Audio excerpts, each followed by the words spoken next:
अद्भुत चिंतन श्री गुरुदेव दत्त. दत्त महात्म्य अध्याय 13वा. महावाक्यार्थ विचार. तात्पर्य निर्णय कलिकांचा समन्वय. तत्वम पदार्थ विवरण. वक्रतुंड महाकाय सूर्यकोटी समप्रभ निर्विघ्नं कुरु मे देव सर्वकार्येषु सर्वदा. गुरुर्ब्रह्मा गुरुर्विष्णू गुरुर्देवो महेश्वरा. गुरुः साक्षात् परब्रह्म तस्मै श्री गुरवे नमः. श्री गणेशाय नमः. श्री गुरुदत्त. दत्तगुरु म्हणे दीपकासी, आनंद झाला अर्जुनासी. वंदुनी प्रार्थी दत्तासी, विनयेसी भावार्थे. महावाक्य कोणते, कसे चिंतावे तया ते. जेणे अपरोक्षता येते, ते माते निरोपावे. तर दत्तगुरु अर्जुनाला सांगतायत आणि गुरु दीपकाला सांगता आहेत की हे महावाक्य कोणतं, काय ते, त्याच्याने काय होतं ते सर्व सांगतायत. आणि ऐकोनी अर्जुनाची विनंती. श्री दत्त म्हणती तयाप्रती. सामवेदी केतुप्रती अर्जुन सांगे तत्वबोध. तर सामवेदांमध्ये श्वेतकेतूला अरुणाने जे सांगितला तो तत्वबोध. 9 वेळा अभ्यासे ते तू अससी वाक्य असे. युक्तीने उपदेशले असे महावाक्य ते अवधारी. येथे चित्त दे सादर, येणे होय साक्षात्कार. उतरशील भवपार, हा निर्धार धरी म्हणी. तर आता मी काय सांगतो ते लक्ष देऊन ऐक म्हणे, आणि तू हे ऐकल्यानंतर हा भवसागर जो आहे तो पार करून जाशील म्हणे, असं दत्तगुरु अर्जुनाला सांगतायत. नित्य नित्या विचार, हे पहिले साधन साचार. विषय भोग हे इहपर, त्याचा अनादर सर्वथा. याचे नाव इहामुत्रार्थ विराग, हे दुसरे साधन चांग. नसता विषय विराग, ध्यान योग मग कसा घडे. करणे मनाचे शमन, इंद्रियांचे करणे दमन. व्यवहारांचे वर्जन, शीतोष्णाधिक सहन करावे. गुरुवचनी श्रद्धा धरावी, समाधानता चित्ती असावी. हे 6 मिळून जाणावी, तिसरी साधन संपत्ती. तर आता जे मी काय सांगतो म्हणे, तर याला इहमूत्रार्थ विराग म्हणजे विराग असे नाव आहे. तर ते काय काय म्हणे, हे दुसरं साधन आहे म्हणे. तर काय आहे, मनाचे शमन करायचं, इंद्रियांचं दमन करायचं, व्यवहाराकडे मन लागू द्यायचं नाही, आणि ऊन वारा थंडी सर्व सहन करायचं. गुरुवचनी श्रद्धा धरावी, समाधानता चित्ती असावी. हे 6 मिळून जाणावी, तिसरी साधन संपत्ती. तर गुरुवचनावर श्रद्धा करायची, चित्तामध्ये समाधान असायचं, आणि हे गुरु शीतोष्ण का ऊन वारा हे सर्व सहन करायचं. ही झाली तिसरी साधन संपत्ती. माझी मुक्ती व्हावी ऐसे मन उतावेळ होत असे, हे 4थे साधन मुमुक्षत्व असे. सांगत असे मोक्षशास्त्र. आता माझी मुक्ती व्हावी बा, असं हे आपली जी मोक्षाची इच्छा असते मनामध्ये हे असते, तर हे मोक्षशास्त्र जे आहे ते 4थं साधन आहे. ही 4 साधने जोडून गुरुला जाऊनी शरण, भावे नमस्कार करून वाक्य विचारण करावे. तर महावाक्यांचा उपदेश करण्याची प्रार्थना करावी गुरूंना. ही 4 साधने जोडून गुरुला शरण जाऊन, भावे नमस्कार करून वाक्य विचारण करावे. जो शब्द ज्ञान निपुण, स्वरूपानुभव प्रवीण, तोची सद्गुरू जाणून त्याचे चरण धरावे. तर शक्तिपाताने शिष्याला स्वस्वरूपाचा अनुभव प्राप्त देण्यात प्रवीण असे जे असतात ते सद्गुरू, आणि वेदशास्त्रांचे ज्यांना ज्ञान आहेत असे ते सद्गुरू आहेत असं जाणून मग त्यांना शरण जावं. उद्धतपणा सोडून भावे करता सेवन, गुरु करविल श्रवण, भ्रमण निरसन करीजे. तर आपल्या मनातले जे उद्धटपणा आहे तो सोडून द्यायचा आणि गुरुला शरण जायचं, आणि जे काही वेदशास्त्र सांगतील ते श्रवण करायचं. 6 लिंगे तात्पर्य ग्रहण, याचे नाम श्रवण. उपक्रम संहार जाण, पहिले लिंग हे असे.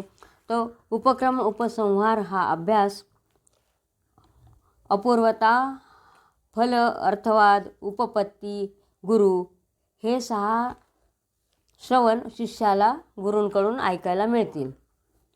अभ्यास, पूर्वता, फल, अर्थवाद, उपपत्ती, विमल ही 6 लिंगे सबल करवितील श्रवण ते. हे सर्व सांगतील ते.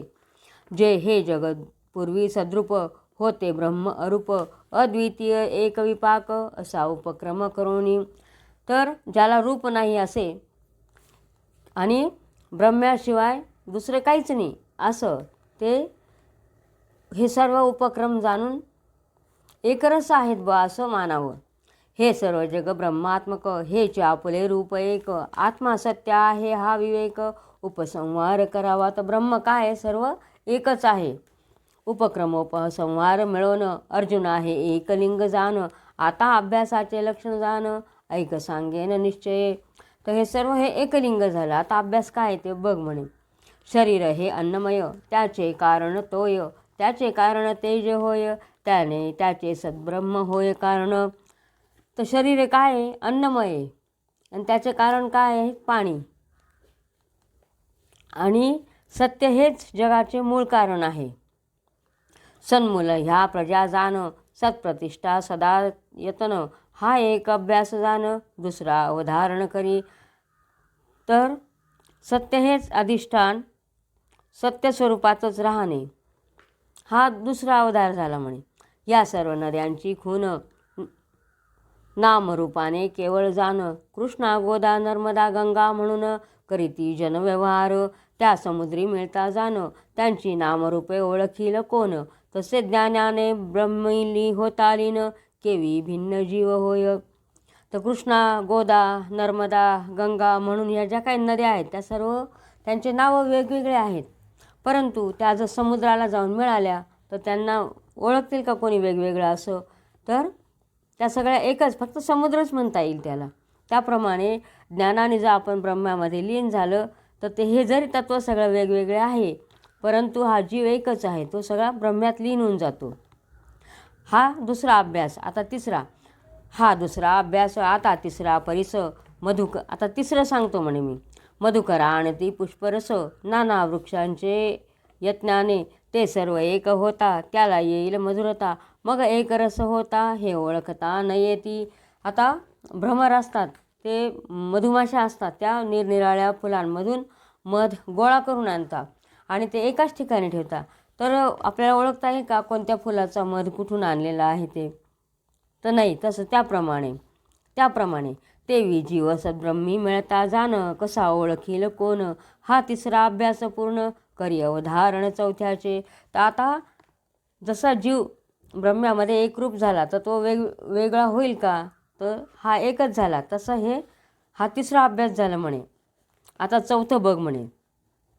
फळातील बीजवडाचे अतिसूक्ष्म असे साचे ऋतू क्षेत्र जळाने तयाचे मोठे झाड होत असे. तर वडाच्या झाडाचं एकदम बारीक असं बी असतं आणि ते जमिनीत आल्यानंतर एकदम बारीक असतं. तर त्याला अन्न पाणी मिळतं आणि मोठी अशी जागा मिळते आणि त्याच्यामध्ये छान मोठं झाड तयार होतं. मग ते हे होतं का त्याला कोण वेगळं म्हणेल. तसे सद्ब्रह्म जाण सूक्ष्म असे जे जगत कारण कालदैवादी योगे वाढून जगद्रूपी होऊन टवटवे. आणि मग ते झाड असं मोठं टवटवीत होऊन जातं. आणि तसं हे आपलं सद्ब्रह्म आहे. जर ब्रह्म्यामध्ये लीन झालं तर ते वेगळं होईल का. तर ते झाड जसं जमिनीशी एकरूप होऊन जातं मोठं होऊन जातं तसं ते ब्रह्म तू असशी. हा चौथा अभ्यास घे मानसी. तत्व हे ब्रह्म तू आहे. जसं तू ब्रह्म्यात तू मिळून गेला त्याप्रमाणे तू स्वतःला समज. तर आता हा चौथा अभ्यास म्हणे. आता सावधानेशी लवणाचा दृष्टांत ऐक. आता 4 अभ्यास झाले पूर्ण. आता मिठाचा दृष्टांत ऐक म्हणे. समुद्रापासून झाले लवण ते नामरूप पोचून पुन्हा समुद्री जाता मिळून नामरूप सोडून एक होय. मीठ कुठून आलं समुद्रातून आलं आणि तेच मीठ जर परत पाण्यात टाकलं तर ते त्याच्याशीच एकरूप होऊन जातं. तसा जीव ब्रह्मी मिळता सोडी नामरूपता ब्रह्म होय तत्वता. हा 5वा अभ्यास आहे. म्हणजे हा जीव जर ब्रह्म्यामध्ये मिळून गेला तर तो एकरूप होऊन जातो. हा 5वा अभ्यास झाला म्हणे. वृक्षाची खांदी तोडिता तिलाच ये निर्जीवता तेवी जीवे शरीरी सोडता, शरीरा ये पचता न जीवा. तर एखाद्या झाडाची फांदी तोडली आणि तर तीच फक्त निर्जीव होते, बाकीचं झाड जिवंतच राहतं. त्याप्रमाणे जीव हा जर निघून गेला, जीवाला मृत्यू नाही आहे, तर आत्मा निघून जातो आणि शरीर हे मरतं म्हणे. जीव ब्रह्म आहे म्हणून त्याला नाही जन्म मरण, तो शरीराहून सर्वथा भिन्न जाणावा. तर शरीर हे वेगळं आहे आणि आत्मा हा वेगळा आहे. हा 6वा अभ्यास. आता 7वा परिचय. हा 6वा अभ्यास झाला म्हणे. जीव ब्रह्म आहे आणि त्याला मरण नाही आहे. तसं हा 6वा अभ्यास. आता 7वा परिचय. चोरांनी बांधून नेत्रास एका नरास पळविला. जसं आता एका मनुष्याच्या की ज्याच्याजवळ धनद्रव्य होतं, तर त्याला त्याच्या डोळ्यावर पट्टी बांधून चोरांनी त्याला पळवलं. देशांतरी त्या टाकून चोर जाती अलंकार घेऊन, तो रडता ऐकून एक सज्जन तेथे आला. तर एका माणसाला चोरांनी डोळ्यावर पट्टी बांधून पळवून नेलं आणि त्याच्या जवळचे जे धन अलंकार काय होते ते काढून घेतले. आणि तेवढ्या तिथे एक सज्जन गृहस्थ आलेला आहे. त्याने सर्व जाणून तोडून त्याचे नेत्रबंधन, त्याच्या देशाची खून दिग्दर्शन करून दाविता मग तो मेधावी. दिग्दर्शने धरी पदवी, पोचे आपुल्या गावी. समजावे तेवी येतेची, नरा येता मुमुक्षता. तापत्रये कळवळता, दया येई गुरुनाथा. जवळी येई कळकळे. जसं त्या माणसाला चोरांनी पट्टी बांधून आणलेलं आहे आणि अलंकार काढून घेतले आणि तेवढ्यात एक सज्जन माणूस तिथे आला आणि त्यांनी बघितलं आणि त्यांनी त्याच्या डोळ्यावरची पट्टी काढली आणि त्याला त्याच्या गावाचा रस्ता दाखवला आणि तो निघून गेला. मग त्याप्रमाणे इथं पण तेच आहे म्हणे की आपण चुकलेलं आहे वाट, आणि मग आपल्याला कोण रस्ता दाखवतं, तर आपल्या गुरूंना दया येते आणि ते कळवळा येऊन आपल्याला रस्ता दाखवतात म्हणे. कसला? मोक्षाचा. माया पटल तोडून म्हणे हा स्वदेश मार्ग धरून, सावधान करी गमन असे म्हणून मार्गी लावी. तर आपल्यासमोर जे मायापटल आहेत ते काढून आणि गुरुमा आपल्याला मार्ग दाखवतात मोक्षाचा. मग तो त्या मार्गी चाले, गुरुकृपेने न भुले. स्थान घे आपुले पहिले, वेद बोले असे हे. आणि मग तो गुरुने दाखवलेल्या मार्गावर चालतो आणि आपल्या ठिकाणावर जाऊन पोचतो. हे असं वेद सांगतात म्हणे. हा 7वा अभ्यास. गुरुविने न मिळे मोक्ष खास. आता 8वा अभ्यास. भावे परीस अर्जुना. तर गुरुशिवाय मोक्ष मिळत नाही. हा 7वा अभ्यास झाला. आता 8वा ऐक म्हणे. येता नरा अंतकाळ, त्रिदोष वाढे तत्काळ. तेने होई व्याकुळ, प्रतिकूळ झाल्याने. मग इंद्रिये ओढ घेती, मनामध्ये लपती. मनाचीही होई गती, प्राणामध्ये तत्काळ. प्राण तेजामध्ये होय लीन, तेजही जाई मिळून. परदेवता रूपी जान, मग कोण कोणा जाणील. तर आपण जेव्हा अंतकाळ येतो आपला, त्यावेळेला आपला त्रिदोष वाढतो. त्रिदोष म्हणजे कफ, वात, पित्त सगळे वाढतात आणि मग आपण व्याकुळ व्हायला लागतो, तळमळ व्हायला लागते. आपले इंद्रिय आतमध्ये ओढायला लागतात, मनामध्ये सर्व चलबिचल व्हायला लागते आणि प्राण तेजामध्ये लीन व्हायला लागतो, ब्रह्मामध्ये लीन व्हायला लागतो आणि त्या तेजात तेज मिळून जातं. जी ब्रह्मरूपी परदेवता असते त्याच्यामध्ये आपला प्राण निघून जातो. त्यावेळेला श्रीपुत्र जवळी रडती, मला पहा पहा म्हणती. तरी न फिरे मागुती, दृष्टी ती लीन झालेली. तेवी अभ्यास करिता, देहभानही ओढता. इंद्रियांची लीनता होई चित्तामध्ये ती. आणि मग आपले पत्नी मुलं जवळ असतात आणि ते म्हणतात, ते रडतात आणि मग म्हणतात माझ्याकडे बघा, माझ्याकडे बघा. पण ज्यावेळेला ती दृष्टी आपली त्या ह्याच्यामध्ये परमात्म्यात लीन झालेली असते, ती मागे फिरत नाही. चित्त प्राणामध्ये लपे, प्राण तेजामध्ये लपे, तेज परदेवतेमध्ये लपे. अनुकूल रूपे अभ्यासे. आणि मग आपलं जे चित्त असतं ते प्राणामध्ये निघून जातं, प्राण तेजामध्ये जातो आणि तेज असतो तो देवतेमध्ये, परदेवतेमध्ये निघून जातो. आणि कशामुळे? तर आपण जो अभ्यास केलेला असतो त्याच्याने. मग एक रसवाने, तेव्हा कोण जाणे. जरी विस्मृती होय मरणे, पुन्हा अशिने जन्ममरणी. आणि मग तेव्हा कोणीच कोणाची आठवण काढत नाही आणि मग तिथं गेल्यावर आपले जे कर्म असतात त्याप्रमाणे पुन्हा जन्ममरण सुरू होऊन जातं. अभ्यासी होय रूपी होय लीन, नराचे हरपे देहभान. त्याला नये मरण आणि जनन पूर्णरूपी. आणि ज्यांनी अभ्यास केलेला असतो, साधना केलेली असते आणि ते मग परमात्म्यात लीन होतात आणि त्याला जन्म आणि मरण परत येत नाही. हा अभ्यास हा आता 8वा झाला म्हणे अभ्यास. आता ऐक नववा, चोरी केली म्हणून मानवा धरून नेती राजदूत, तो न होता कबूल, हाती धरवेती तप्तशूल, तेने हात जळे तत्काळ, पाप फळ हे असे, मग त्यासी दंडिती, जरी धरता शूल हाती, चोरी न होता सत्यता येती, जाळू न दे त्याच्या हाता. तर एका माणसाने चोरी केलेली असते, त्याला राजदूत धरून नेतात आणि त्याच्या हातामध्ये तापलेला लोखंडाची सळई देतात. जर त्याने चोरी केलेली नसती तरी त्याचा हात जळतोच आणि जर नाही भाजला तर त्याला सोडून देता. तो या न जळता त्याचा हात सोडून देती राजदूत, तेवी निर्भमानी जो निर्लिप्त, कया मुक्त करी यम. तसं हे यमाचं पण आहे म्हणे. जर त्यांनी पाप केलेलं असेल तर यमसुद्धा सोडून देतो. मग जर पाप केलेलं नसेल तर सळईनी त्याला चटका बसत नाही, गरम सळईनी, आणि मग यम त्याला मुक्त करून देतो. तर तो ह्या सर्वातून उभय लोकातून, मग तो जो आत्मा असतो तो यमलोकातून, म्हणजे त्यात ऐहिक आणि पारलौकिक अशा दोन्ही बंधनातून तो सुटून जातो आणि परत येतो म्हणे जन्माला. हा 9वा अभ्यास झाला म्हणे. हा तू मनात धर. प्रत्येक अभ्यासे ते तू ब्रह्म आहेस असे छंदोग्यामध्ये सांगितले असे, ते हे असे दुसरे लिंग. तर हा उपदेश छंदोग्य उपनिषदात सांगितलेला आहे म्हणे. ब्रह्म असेत अतिंद्रिय, प्रत्यक्ष प्रमाणा अविषय, ब्रह्म ते निरश होय, अनुमाना गम्य आहे ते. तर प्रत्यक्ष प्रमाणांनी दाखवून न देता येणारे असे, ते कसे तुकडे किंवा विभाग न करता येण्यासारखे आहे म्हणे. ब्रह्म अद्वितीय म्हणून उपमान असे त्रिभुवनी, केवळ वेदांत ऐके करुणी धरिती ध्यानी मिळत असे. फक्त हे वेदांतच सांगू शकतं म्हणे.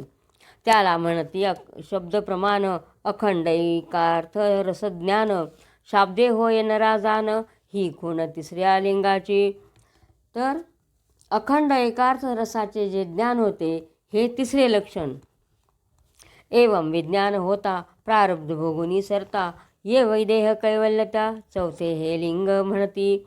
तर प्रारब्ध भोगून येतं आणि विदेह वैकल्यता येते, हे चौथं लिंग झालं म्हणे. सृष्टी स्थिती प्रलय जाणं, प्रवेश पदार्थ शोधन, नियमन फल जाण, 7 हे अर्थवाद. 7 अर्थवाद कोणते?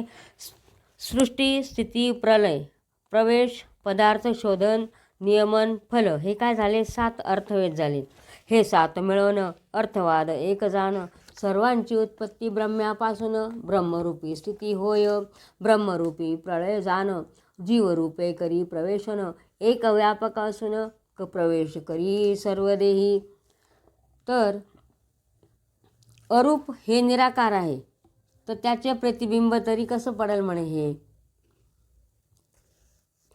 तर हे ब्रह्मरूप आहे म्हणे. प्रवेशक हे अर्थवाद म्हणतात आणि अर्थवाद म्हणजे जे विकसित भासमान आहे, खोटे असते, त्याला हे उद्देशून म्हटलेले आहे. बिंब प्रतिबिंब न्याय जरी, हा प्रवेश मानावा तरी, ब्रह्म अरूप निर्विकारी, कवन्या परी प्रतिबिंबिले. जे पाहणे ऐकणे, हुंगणे चाखणे बोलणे, घेणे देणे जाणे येणे, मल सोडणे रती घेणे, वावया हे व्यवहार, जे कारण अगोचर, त्याच रूपे साचार, ब्रह्म शरीर प्रविष्ट म्हणती. तर पाहणे, ऐकणे, हुंगणे, चाखणे, बोलणे, देणे घेणे, मल सोडणे, रती सुख घेणे, हे सगळे व्यवहार आहेत म्हणे. जे कारण अगोचर, तर हे अदृश्य व अज्ञात अशी ब्रह्मरूप शक्ती आहे म्हणे ही. वावया हे अगोचर, जे कारण अगोचर, त्याच रूपे साचार, ब्रह्मशरीर प्रविष्ट म्हणती. ब्रह्म्याची स्वये आपण, सर्वांचे करी नियमन, तत्वम पदार्थ शोधिता जाण, ब्रह्म एक लक्ष होय, होता पूर्ण विज्ञान, सर्व कामना होती पूर्ण, ब्रह्मज्ञानाचे हे फळ जाण, अंती निर्वाण निश्चळ. हे 7 अर्थवाद मिळवून एक 5वे लिंग जाण, 6व्याचे करी शवन, उपपत्ती म्हणून जे असे. तर आता 6वेच बघ म्हणे. घडा आता घडा होण्यापूर्वी माती मध्येही व्यापून असे ती घडा फुटता अंती होती माती पूर्ववत. तर आधी काय होतं, मातीचा घडा होता आणि ती फुटल्यानंतर काय होतं, परत मातीच होते. एक घडा पारखता सर्व समृद्धिकार ओळखी ज्ञाता जेथे ये कारता नाम येत तेथे तसे तसे हे ब्रह्म जाण याचे होता ज्ञान सर्व हे कळवणं हे सहावे लिंग जाण. तर सर्व काही मातीचंच रूप आहे हे असा सर्वज्ञ जो असतो तो ओळखून घेतो. हे सर्व काय, घट पण मातीचे आणि हे पण मातीचे. हे त्याचप्रमाणे जे काय ज्ञान आहे ते सर्व ब्रह्मच आहे म्हणे, असं म्हणून हे आता 6वं लिंग झालं. आता 7वं. आता ऐक वाक्य विवरण तत्पदे तर ब्रह्म जाण त्वंपदे प्रत्येक ब्रह्म म्हणून श्रुती वचन प्रसिद्ध असे. तत्पदे परब्रह्म असतं आणि त्वंपदे ब्रह्म म्हणून हे काय, हे कोण सांगतं, वेदशास्त्राचं वचन आहे म्हणे. अंतःकरण आणि त्याच्या वृत्ती साक्षीपणे ज्याला कळती ज्याची चैतन्यमूर्ती त्वंपदार्थ तो जाणा. अंतःकरणाच्या ज्या काही वृत्ती असतात आपल्या आणि ज्या चैतन्याची मूर्ती आहे म्हणजे जीवन आहे तो काय झाला, त्वंपदार्थ झाला म्हणे. घटद्रष्टा घटाहून वेगळा जसा तसा जाण देहद्रष्टा देहाहून असे भिन्न तो त्वंपदार्थ. तर घटद्रष्टा म्हणजे घटाला जो पाहणारा तो आणि देहद्रष्टा म्हणजे देहाला पाहणारा तो देहाहून वेगळा. हे असं असलं तर ते काय झाले, देहद्रष्टा म्हणजे हा देहाला पाहणारा देहाहून भिन्न तर तो काय झाला, त्वंपदार्थ झाला. स्वप्रित्यर्थ ज्याला पुत्राधिक त्वप्रित्यर्थ आपण न हो एक स्वात्मा प्रियतम ज्याला एक सुखरूप तो त्वंपदार्थ. स्वप्रित्यर्थ ज्याला पुत्र पत्नी हे जे प्रिय आहेत आणि आपण एक नाही आहे असं तर तो काय झाला, तो प्रियतम स्वात्मा म्हणजे स्वतःलाच प्रिय असा तर तो काय झाला, त्वंपदार्थ झाला. आणि ज्याला प्रिय नाही ते तत्प्रिय प्रित्यर्थ हे झाले त्वंपदार्थ झाले. मी असावे हे वाटे ज्याचे स्वप्रेम न तुटे जरी देहही न सुटे तरी न तुटे स्वप्रेमबंध. मनाचे जाणे येणे बुद्धीचे भाव अनुक्षणे जागृत स्वप्न निद्रा लक्षणे जो जाणे तो त्वंपदार्थ. बुद्धीचे भाव आणि जागृती स्वप्न निद्रा हे काय जे लक्षण आहेत ते त्वंपदार्थ झाले. स्वयंविकारी न होता बुद्ध्याधिकाल खेळविता लोहचुंबकावरी जो चेता तो त्वंपदार्थ जाणावा. देहेंद्रियादी संघात हे सर्व जड होत याला जो वागविसत तो त्वंपदार्थ तो जाणा. तर देहांद्रियादी संघात म्हणजे देह आणि इंद्रियांच्या समुदायात जो वागतो हे जड पदार्थ असता तो जो वागतो तो त्वंपदार्थ झाला. जो बोध साक्षी लक्षण त्वंपदार्थ तो जाण बोधृत्व जाण साक्षीपण निर्विकारपणे जयाला. देहेंद्रिय मन प्राण आणि अहंकार याहून जो सर्वथा असे भिन्न निर्विकारपणे जयाला. हा होय त्वपदार्थ आता सांगतो तत्पदार्थ. हा जाणता यथार्थ सर्वानर्थ नष्ट होती. तर देह इंद्रिय मन प्राण अहंकार हे सर्वथा असे भिन्न आहे निर्विकारपणे ज्याला वाटतात ते काय झाले तर त्वंपदार्थ. आता तत् म्हणजे काय, तत् म्हणजे ब्रह्म एक अतत् म्हणजे द्वैत अनेक ते दूर करणे देख अतत्व्यावृत्ती तिला म्हणती. तर तत् म्हणजे ब्रह्म आणि अतत् म्हणजे द्वैत हे दूर करणे तर त्या वृत्तीला काय म्हणतात, द्वैत दूर करणे. तत् म्हणजे एक ब्रह्म अतत् व्यावृत्ती रूपाने आणि साक्षात विधिमुखाने तत्पदार्थ जाणणे ब्रह्म होणे निजांगे. आणि शास्त्र जाणाऱ्या गुरूंच्या मुखाने जर हे ऐकलं तर ते साक्षात ब्रह्म आहे म्हणे, तो स्वतःच ब्रह्म झाला व असं. तो विष्णू संसार धर्मरहित स्थूल सूक्ष्मादी चिन्हवर्जित अदृश्यादी गुणयुक्त तत्पदार्थ तो जाणा. तर तत्पदार्थ कोण परम, विष्णू म्हणजे संसार धर्मरहित असा जो सूक्ष्मादी चिन्हांनी वर्जित अदृश्यव्याधी गुणयुक्त तो तत्पदार्थ जाणावा. ज्याच्या आनंदा नाही सीमा तो सच्चिदानंदात्मा ज्याला म्हणती परमात्मा तो भूमा तत्पदार्थ. तर ज्याला जो काही सच्चिदानंद आहे, ज्याच्यामध्ये आनंद भरलेला आहे, तो तत्पदार्थ झाला. जयाला सर्वज्ञत्व, जया असे सर्वेश्वरत्व, जया सर्वशक्तिवत्मत्व, जया समत्व तत्पदार्थ तो, ज्याच्यामध्ये सर्व शक्ती आहे, जो काही सर्व जाणतो आहे, सर्व शक्तिमान आहे, तर तो तत्पदार्थ झाला. ज्याच्या ज्ञाने सर्व कळे, ज्याचे अनंतत्व न चळे, प्रपंच कार्यशक्ती बळे, करी तोची तत्पदार्थ. ज्याचा जो अनंत आहे, ज्याच्यामुळे सर्व संसाराचं कार्य चालतं, सगळीकडे तोच भरलेला आहे, असा तो तत्पदार्थ. जीवरूपी सर्व शरीरी अविकारी जो प्रवेश करी, सर्वांचे नियमन करी, तो अवतारी तत्पदार्थ. सर्वांना सांभाळ करतो असा तो तत्पदार्थ. जीवा कर्मफळे देई, स्वय अलिप्त होऊनी आपण होई, जो परोक्ष अमृताची पोई, तो होई तत्पदार्थ. असे म्हणशी तरी ऐक, तो हा देवदत्त नामक, येथे तो ह्या पदा एक, देवदत्त देखा आधार, तत्पदे तो देशगत काल, ह्या पदे हा देश वर्तमान काल, दोन्ही विरुद्ध टाकुनी केवळ, घेती आधार निश्चळ देवदत्त. जो पूर्वी देखील आकाशित राज्य करी तारुण्यात, तो हा भ्रष्ट राज्य वृद्ध येथ, देवदत्त लक्षार्थ येत. दोन्ही अवस्था दोन्ही काळ, म्हणजे तारुण्यात राज्य केलं आणि भ्रष्ट राज्य म्हातारपणी, तर ते ह्या दोन्ही अवस्था दोन्ही काळ झाले, जणू काही वर्तमान काळ आणि भूतकाळ जणू काही. दोन्ही अवस्था दोन्ही काळ, दोन्ही देश टाकिता केवळ, देवदत्त एक निश्चळ, लक्षणावृत्ता जसा कळे. तर मग फक्त हे त्याचं उदाहरण आहे.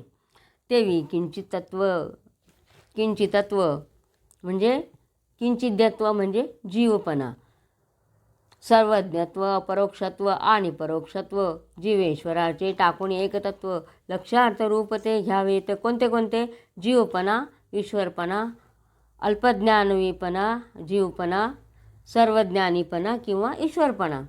तर हे सर्व टाकून काय म्हणायचं, हे एकच तत्व आहे. व सुखी दुखी करता भोगता, किंचिज्ञ परोक्षादी हे तत्वता, हे त्वंपदाचे वाच्यार्थ आता, लक्षार्थ तुझं सांगेन.